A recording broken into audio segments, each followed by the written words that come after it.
Hello, family. My name is Chris. I am your home gamer dad, and welcome to the penultimate episode for Gloomhaven Buttons and Bugs, our Cragheart campaign. I kind of specify it that way because I did say that at one point I did want to go back and do the scenarios for each of the other heroes, like the specific ones. Like we just did the Cragheart only one in the last episode. I want to go back and do all of the character specific episodes, a little bit later, and then maybe print out the maps for the currently 4. I think it's 4. Yeah, it should be 4 exclusive maps that were given away during like PAX and what was that, Origins and Gen Con. There was a bunch of exclusive Gloomhaven Buttons and Bugs maps that were given away throughout those conventions last year that I'd like to play as well using other characters other than the Cragheart. Because right now our Cragheart is going up against some really nasty things with only 2 more scenarios to go before our grand giant adventure within the littlest box imaginable is complete. So let's sit back and relax as we play. Scenario 19, hide and seek. We need to find that gem before the demons, the collector pleads. The horde scatters, scoring the storeroom. You try to make your own search, but a contingent of demons comes right at you. Maybe the collector will have better luck while you distract the enemy. That's their specialty, right? Monsters, Earth Demon, Flame Demon, Frost Demon, Wind Demon, by our demons combined. Goal, defeat all monsters. All right, here we go, all set up. We got 4 monsters in order to take down for this scenario. We have to beat each and every one of them in order for us to say that we have gained the victory. I've mentioned this before in other runs of the game, but should I happen to lose at this, I am just going to play it off screen until I do win and then just move on from there. So you don't have to worry about me. If these guys overwhelm me in some way, shape, and form and just completely obliterate the Cragheart in this run, then at the very least, I'll just play it otherwise and we'll just go right on to the finale afterwards, which is going to be a much, much better battle and something really cool to see as opposed to the demons that we've in the last 2 fights, we've seen these demons already, but now we got to fight one of each of them. So let's just go over them first, and then we'll talk about our level 5 Cragheart and then see where we go from there. All right, so let's start off with our Earth Demon, able to put, obviously, Earth into the field. 62, 79, 93 of their initiative. Very slow, but very powerful nonetheless. They can absorb fire or wind for extra movement on their middle one. And their last one, they can absorb ice or earth to give a push of 1. No defense on them, but if they do hit me with anything, they do immediately immobilize me. The Wind Demon, of course, is much faster than the Earth Demon, probably the fastest one here. At a 9, 21, and 43, all figures below 50, can put wind into the field at its initial 1. Also, just as powerful as the Earth Demon, but a lot of range, as you can see. For that one, the flying is their initial innate ability. Only 8 health, but I have to get through 3 shield worth of of defense in order to hit this thing. I think I'm going to go with the strategy that I had with that last time and wound it as fast as possible. Next, we have the Frost Demon, a little bit more tanky than I thought it was going to be, even though it has 1 shield less than the Wind Demon. Fairly okay in terms of speed, 1858, 78, putting ice into the field, can absorb ice, wind, fire, and earth to do various things. Same thing for the Wind Demon. Wind Demon absorbs a lot of earth, and ice and fire that I forgot to mention. This guy right here, our Frost Demon, 14 health, 2 defense, will do a retaliate of 1 and muddle me should I happen to be near it. And of course, if it hits me, no, it doesn't. No, it only will muddle me and do a retaliation of 1 if I attack it. Right, it doesn't have the same symbol that the Earth Demon has up there where it mentions hitting me. This is just a constant ability on it where if I hit it, it'll hit me back for 1, which is kind of what the Flame Demon does as well. Don't want to touch it. It's hot as fire, fairly quick. 3, 49, and 67, putting fire into the field possibly. Absorbing fire, wind, ice, and earth. No one cares about light and darkness in this, apparently. 12 health, 1 defense on it for the shield, or 1 shield, I should say. A innate ability to fly, like the Wind Demon, so certain traps and everything don't do anything. And if I hit it with a melee attack, it'll hit me back for 2. I want to say, out of the 4 here, I want to go with like least to highest, so the Wind Demon would probably be the one I go at first, but if I can wound the Wind Demon and pick it away a little bit at a time, I can concentrate on other things while the wound kills that. These 2 are really going to be the big ones because They have the most health, and while they don't have a lot of defense, even though you have 2, I mean, the Flame Demon's hard too, but that's more range. If I hit you at range, I should be able to take you down fast. That's all in theory as we go into the game itself. As far as our level 5 Cragheart goes, which is the highest level you can be, we are at 18 health, which is fantastic by me. You can never go wrong with having the most amount of health possible. All of our special abilities are their level 2 form, so I don't have to worry about picking and choosing anything like that. Our modifier board is fantastic because it has healing on it, a lot of +2s all the way down the plus side, +1s all over the place. It's going to be very helpful as long as we don't know roll minuses on the 2nd, 4th, and 6th one, because they're all -2s. That's not fun at all. And as far as the equipment that we are bringing in, remember, because we are level 5, it is half our level rounded up, so we're allowed to bring 3 bagged items and a 2-handed anything, 1 in each hand. First bag item I have is the Bright Lord Gem. I think this is pretty good. I think we just got this one recently. I can absorb wind or light to control the target. After I attack someone, I can absorb wind or light and actually push somebody away or move them. I get a straight up 1 movement, which is awesome. The Ember Nettle, which is going to be extremely helpful, absorbing fire or earth. When an enemy attacks me, I can absorb that in order to wound them, which is what I'm going to need to pick away all these defensive. Drop of Clear Water. I've used this multiple times during the campaign. During my turn, I can absorb ice or air to remove 1 negative condition, which is great if I get immobilized or whatever. And the weapon I decide to bring in is my Shrunken Longbow. During my ranged attack, +1 attack and 1 piercing. I am going to need that piercing for sure. And the Shrunken Longbow does say during your ranged attack. So it doesn't matter how many attacks I do for it, it's +1 attack for each attack during, like whenever I play a card or whatever. So I have a bunch of enemies surrounded by different items or whatever, and I do like an AoE. Each one of those will be +1 plus a piercing if it's a ranged attack, which is generally all it's going to be. So we're going to put our Cragheart right in the middle. This is going to be the problem with this because we have a lot of difficult terrain. I'm sorry, this is impassable terrain all over the place. That's all the green right here. But that's good for the Cragheart because it uses that in order to count, for his obstacles to do all kinds of crazy, awesome things. However, all of our enemies have surrounded us. So our Earth Demon for green is right there. Our blue Wind Demon, I like the color appropriates, is right there. Our purple Frost Demon is very close to us, and the Flame Demon is over here. With that said, let's go ahead and grab all 4 of our cards. We are at the level 1 of our modifier board, and ready? Let's fight. Okay, so what I am going to do is we're going to play Cataclysm and Lumbering Bash first. Now, what I would like to do, this is going to be a problem, because if I choose to do 85, which is the highest thing, all of the other demons are going to go before me, with the exception of maybe the Earth Demon. But if I get them closer to me, then I can hit them better with Cataclysm, because I can just do this like massive area of effect on me, already use my Shrunken Longbow in the beginning, and then I can set up this counter attack as well. The thing is, if I set the counter attack at the end of the level or at the end of the round, then I have to leave it in play for a round where it's not coming back to my hand yet. Not that I would probably need it for next turn anyway, so it might not be the worst idea. I am still going to say 26 because I'd rather just get ahead of them, and even if I just hit a few of them right off the bat, that's fine too. Yeah, and then having the counter on is great because anything that hits me, even at range 3 away, will always take 2-hit retaliation, and that pierces through defense. So that's going to be extremely helpful as well. Just for the sake of the Shrunken Longbow, because I don't really want to mess with anything whenever I flip it. When I use it, I'm just going to put this little token on it to say that it's been used, and then when I do my long rest, I will take it off to say that I can do it again. All right, so let's go ahead and do our first right here. We'll start with the Earth Demon. Our Earth Demon rolls a plus, so there you go. He does go at 93. Doesn't put anything into the field, but that's all right. I don't think he's going to get close to me either to hit, so I think I'm free from him for the moment. Wind Demon rolls also a plus. Wow, everyone's going really late, but that Wind Demon can definitely hit me from that range. 4 range plus there's nothing. There is earth in the field, by the way. I do have to mention there's earth in the field, so it may absorb it. No, because it doesn't need to heal itself, so it wouldn't need to do that at all. Frost Demon circle, so he's going to stay right at 58. Of course, I'm going to go before it.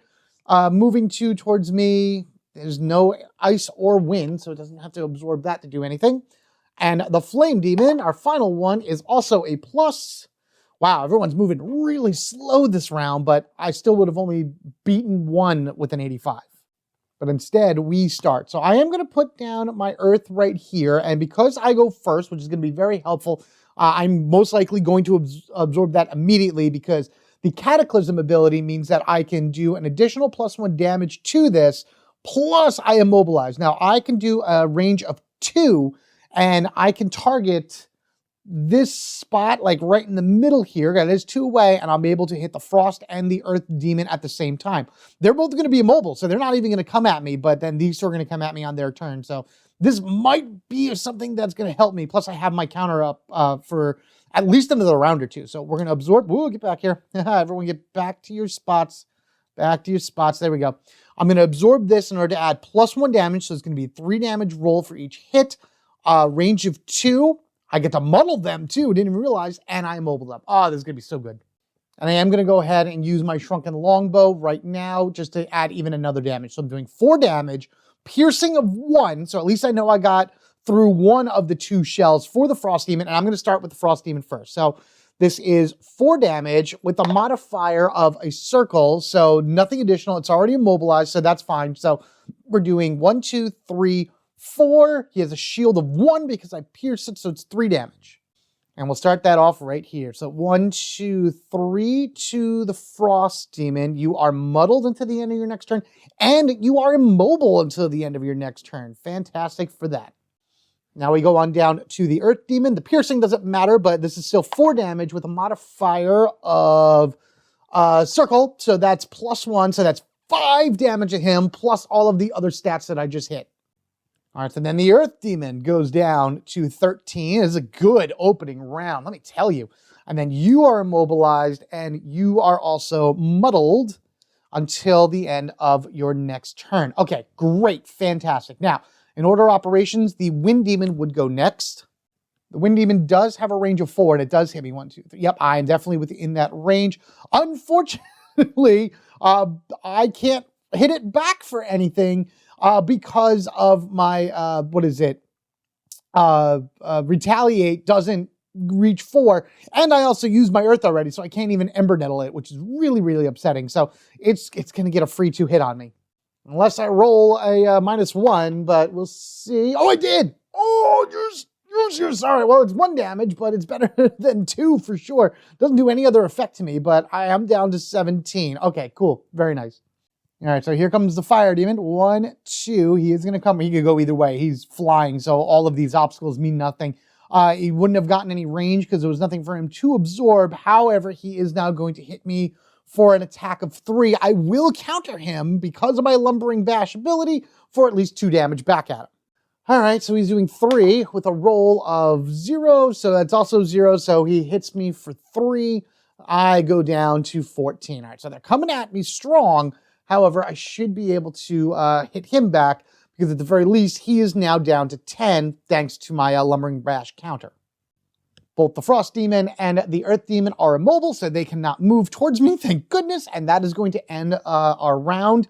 Lumbering Bash, I'm going to leave in play, so I'm going to leave this up here. For the next round, I can leave this in play before summoning it back to my hand. So this is just going to go over to the B side. That will come back to my hand. I believe Earth still goes into play because the card is technically active. So I'm going to play it like Earth is going to go into play still, and then I'll have some air into play because of Stone Pummel. I think I actually am going to use it too. We'll play Rocky's End and Stone Pummel. Do I want it? I mean, 30, it doesn't really matter at this point. It'd rather be 20. If I do 21, it increases my chances of going first a little bit because, yeah, we're going to do 21 because the only way the Wind Demon could go faster than me is by rolling a minus. Everything else is whatever. So we know that Wind and Earth are in the field because of Lumbering Bash and Stone Pummel. My goal is to move first. This is just going to be out for the remainder of this turn. I want to put some distance between me and the Wind Demon and pull things a little bit closer to obstacles in order to be able to hit it with my Meteor attack. And then, I don't know if this is going to be a good choice or a bad choice, but if I move a few and get between the Frost and the Earth Demon, I could use Stone Pummel and hit them on both sides. It's a melee attack, but at least it's going to be something. Yeah, that's what we will do. Yeah, don't forget that Earth and Air are in the field as well. So let's go ahead and roll 4 our monsters. Earth Demon first is a plus, so he is again at 93. I'm going to be close to him, and he's going to hit me hard, but I'll be okay. Our Wind Demon is a minus. Oh, okay, so that actually is, he's a 9. He's going to go before me, and an additional thing of air is going to be in the field, so I'm going to put that there. So now there's 2 air in the field. Our Frost Demon will go at a circle. He's going to hit me again, and if the air's there, he's going to pierce through me. Not that I have anything to defend against. Flame Demon is a plus again. Wow, okay, so you're going all the same. 67. I go before well, no, I don't go before. The Air Demon goes before me. Oh no. All right, so he has a range of 2. The Wind Demon, I should say. So he's going to go ahead and just move forward 1 off of his space. This way I am within range. He is now going to hit me for 3. Oh man, I wish my Ember Nettle was more of a wind instead. No, I have to do it. I have to do it. Even though I'm not going to have enough for the attack, I'll do it anyway. We're going to go ahead and absorb this in order to trigger my Ember Nettle. Well, first his attack. Let's do his attack first. Got to remember to move that down. Move it down after every attack. I should be where I am right now. This is the 3rd attack from these guys in the game. Oh, it's a plus. Oh, dang it. I thought it was a minus. Nope. Okay, so the Wind Demon is doing 4 damage to me, and I don't have anything that can defend against that, unfortunately, so I am down to 10. Oh, that hurt. That hurt a lot. However, because I was able to absorb the earth from that, I am going to go ahead and wound him. So now at the beginning of every one of his turns, he is going to be ticking down a health. If he's the last one alive, I can go to him and like kill him from there. But at the very least, he's going to start taking damage every turn. And that's going to be the end of the Wind Demon's turn. Actually, the Wind Demon also takes 2 damage. Let me rephrase that, because I have Lumbering Bash out. I do retaliate up to 3 away, and he is 2. So that's going to make it just even better. Maybe he'll just kill himself then, which is fine by me. Okay, so now we're going to go ahead and use our Rocky End. We're going to go 1, 2, and I'm going to stand right in between the Earth Demon and the Frost Demon. The good thing about Rocky End is also the next time an enemy enters a hex adjacent to an obstacle, they take 2 damage. So the Fire Demon will move up regardless of anything in order to try to get next to me, and it's going to take damage. These 2 will not move. The Frost Demon and the Earth Demon will not move. They're going to attack me, but at least they won't move, and they will be muddled. So their attacks may not do as much. Okay, so we're going to attack the Earth Demon first. This is going to be a 3-point attack. I wish I could have absorbed more Earth for, an additional 2, but that's okay. I'm going to go ahead and do this first. Come on, give me something good. Plus, okay, good. So I get to heal. I heal for 1, thank goodness. So we're up to 11. And then instead of 3, I do 5. Plus, I'm going to go ahead and I'm going to absorb 1 of the air. After your attack, I get to absorb air or light, control the target of the attack, and move them 1. I can move them in any direction I want. And that movement, in order to get away from me, is to go down. So you go right into a damage point here, doing an additional 2 points of damage. Oh, and because you were immobile to the end of this turn, you actually can't hit me. Oh my goodness, this was great. Oh, so I did 3 damage, bringing it to 10, plus the 2 that I got, so that brings it to 9, plus another 2 from pushing it into the trap. And it is muddled and immobile until the end of the turn, which at this point doesn't matter because he's pushed away from me. All right, let's go ahead and hit the Frost Demon. This one I don't have any piercing on, so I'm doing 3 damage, and plus 1 is 4, minus 2 because of its shielding is 2 damage to it. And yes, I will absorb air 1 more time in order to push it away from me. All right, so I hit it for 2 for sure because of its piercing. So 1, whoosh, and 2. Unfortunately, I am now muddled until the end of my turn because of its retaliate, and I do take a damage because I hit it in melee. So I have to remember that now going forward, at least to the end of the next turn, I am muddled. But at least I push it away from me right there, which is fine. Okay, good. That's good. That's everything that I can do. What goes next? The Frost Demon would go. It's immobilized till the end of this turn, so it can't do anything, thank goodness. The Fire Demon's now going to go. He's going to go 1, 2, moving 2 up to me in order to get, he can't absorb anything to give a range, so he has to go up here right next to me. Now what he's going to do is first he's going to take 2 damage. So he is going to be at 8 because of the, the Rocky End ability right here. Next time an enemy enters a adjacent hex, they suffer 2 damage. That's it. That was a one-time only deal. He's now going to attack me, and then he's going to take another 2 damage after this attack. That's because of the Lumbering Bash that is currently in the field. He rolls a plus, which is additional 1 damage. He does 4 damage to me. Oh, goodness. All right, so that puts me at 6. Ow. Ow, man, I wish he was muddled, but it is what it is. That hurts. Okay, we gotta make a hasty retreat or something within this next thing. But at least he is also now at 6 because of Lumbering Bash. Okay, end of round. This is actually done. That's in my discard pile. This flips over to B. I'm going to bring that back to my hand because I need it.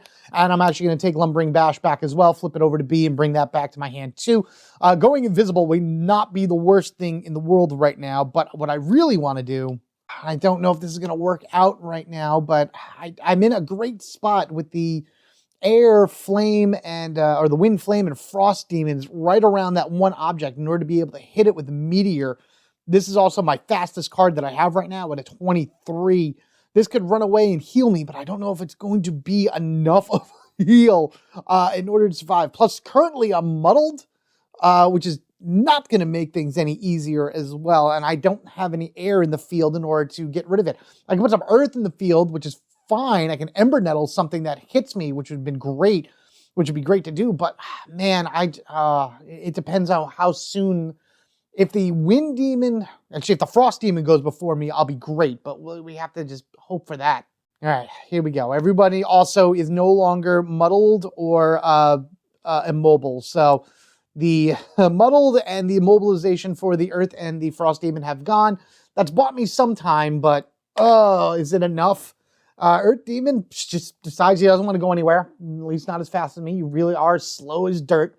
Let's go ahead with the Wind Demon at a plus 43. Good. Oh, thank goodness. Oh, I go before you. Yes, yes, yes. All right, come on. Give me a minus. Give me a minus with the Frost Demon. I don't care if you have the shield on you. Give me a minus with that, please. Nope, we got a 0. I still go before it, but that's fine. I wanted to absorb the ice in order to get rid of Muddle.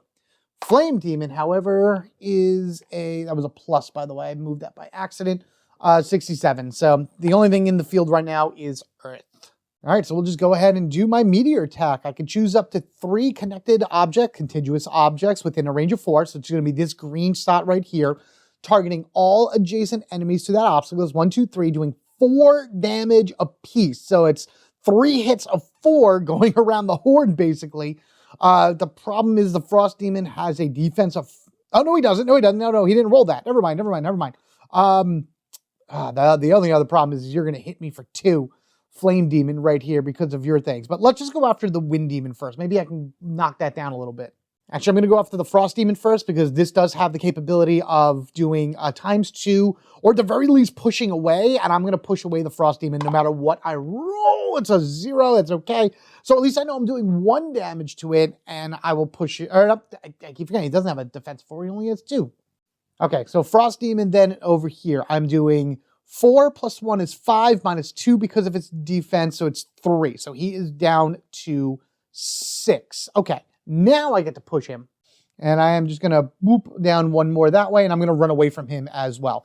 Now we'll go ahead and attack the Wind Demon. Here we are. We got a modifier here. I mean, if I immobilize him with a minus, that's fine too. Nope, that's a circle. Plus 1, so that's another 5 damage. Cool. 5 minus 3 is 2, so he is down to 4. But keep in mind also, he is wounded.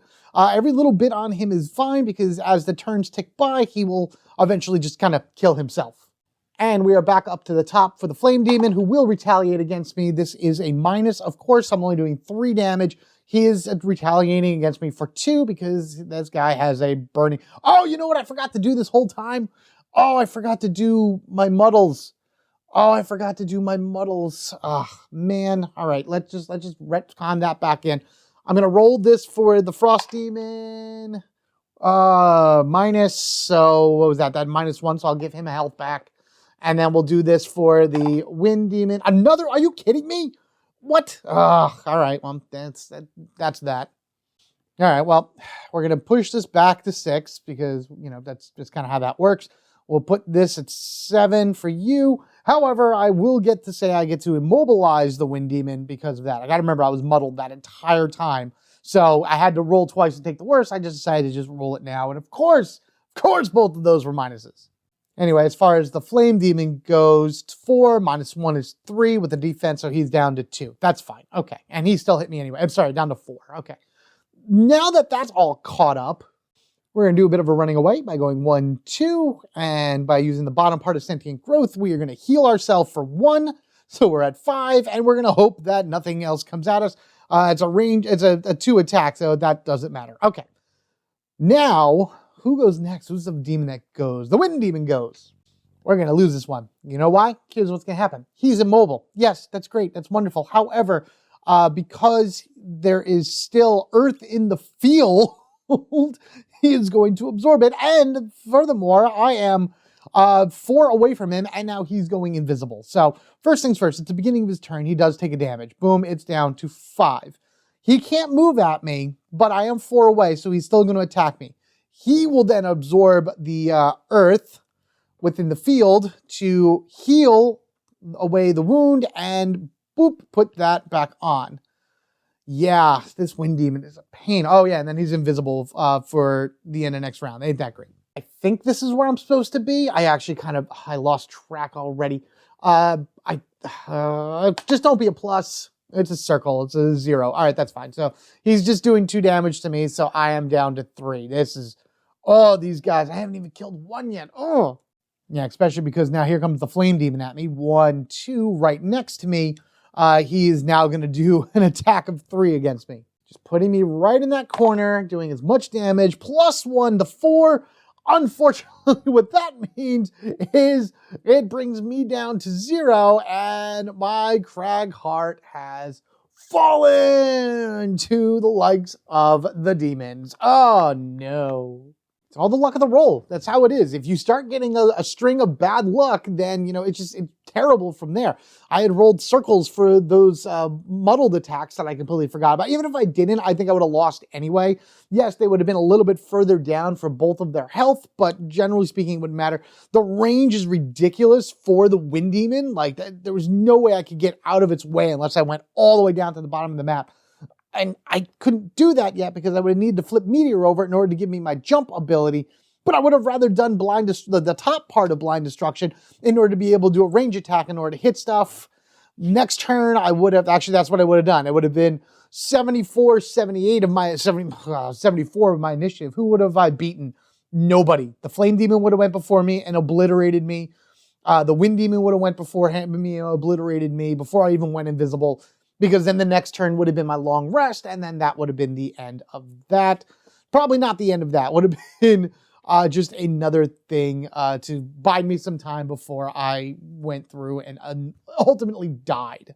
But that's okay. Let's just hypothetically say that our Cragheart survived this entire run, which again, I will be doing off camera just on my own, just so I can beat it to say that I beat it. But ideally, let's say we've beaten everybody, and Cragheart has won hide and seek. The story would have gone like so. I've got it! You look up with hope, but no, wait, that didn't sound like the collector's voice at all. You see the demon riding the beetle, holding a green gem above their head, laughing maniacally. You've got 1 shot to get in there and stop that big demon from destroying your only hope at being a normal size again. Unlock Scenario 20, Showdown. That's right, we will be ending this campaign with a giant boss battle against a demon lord, demon king, demon something. I don't exactly know what this thing is that's, running to try to find this gem that Hale has in her back room. And again, when you really think about like how all this is happening, like the actual adventure within Buttons and Bugs takes place within like a few hours. Like we've only been shrunk, if you really want to look at it, for just a short period of time, and we haven't gone that far in terms of distance. And yet all of this craziness has happened with giant insects and mice and the demons and stuff like that. It's just wild. But In the next episode will be our final showdown with the demons here. And that one I will, even if I lose, I'll just redo the recording on it and everything. I want to actually win that one for you guys on camera. It wouldn't be the first time, but this is just one that was fine where it's like, all right, you get the idea of what it is and how bad these guys are. Just go back and do it again. Completing scenario 19 does unlock 2 new weapons, one of which I will definitely be taking in. I don't know which one of these I'll take, but I'll figure it out. First, we have the iridescent shell shield. There we go.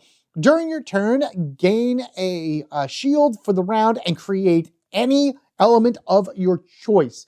Oh, that is so good. Like, you do that immediately, and you could use the element also as soon as you put it into the field. So if you need something immediately to do an ability, that would have been, I wish I had that now so I could do that to unmuddle myself. Not again, that would have really mattered.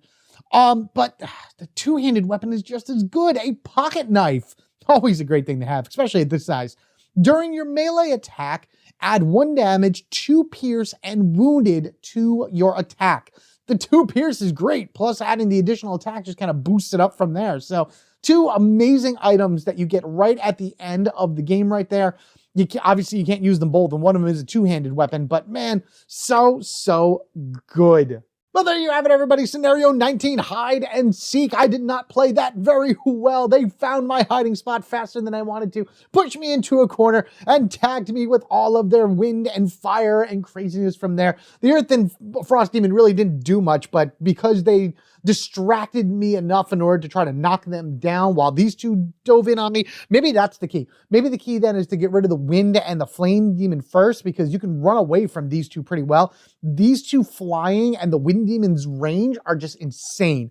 It's just getting past the shields for 3 for the wind demon and the retaliation from the flame demon that made it really tough. I had a good plan in the beginning, but it just did not work out in the end. I mean, I got from 18 down to 6 and 14 down to 6 as well with a 2 shield. Like, everyone got down pretty low, but it is just what it is, and that's how it worked out. Guys, I'd love to hear what your experience have been so far with this particular scenario down in the comment section below. How are you doing on your campaigns? Which one of the characters is your favorite that you like to play as? I've just been playing as the Cragheart, so that's all I know. I really do want to look back and maybe replay this on my own time, with some of the other characters, just to see what their special abilities are, what their cards are, and things along that ways, and what other powers and strengths and combos that you can pull off with them. But in the next one, I'll have to really sit down and think about what I need to do here in order to defeat the Demon Lord and finally end this campaign on a high note. That means in order not to miss the next and final episode, final for this campaign of Gloomhaven Buttons and Bugs, be sure you are subscribed to the Home Gamer Dad. If you want to support the channel even further, there's a ton of ways to do that down in the description section below. But as always, your view, your like, sharing this video, commenting on it, and of course just being here for the epic finale mean the world to me, and takes our little bit of YouTube life and grows it exponentially. We get to go back to normal size next turn. Let's go and do this. I can't wait to see you there. You guys have a good one. Take care of yourselves and each other. We are family forever, gaming together. I'll see you in the finale. You guys have a good one. Catch you all later.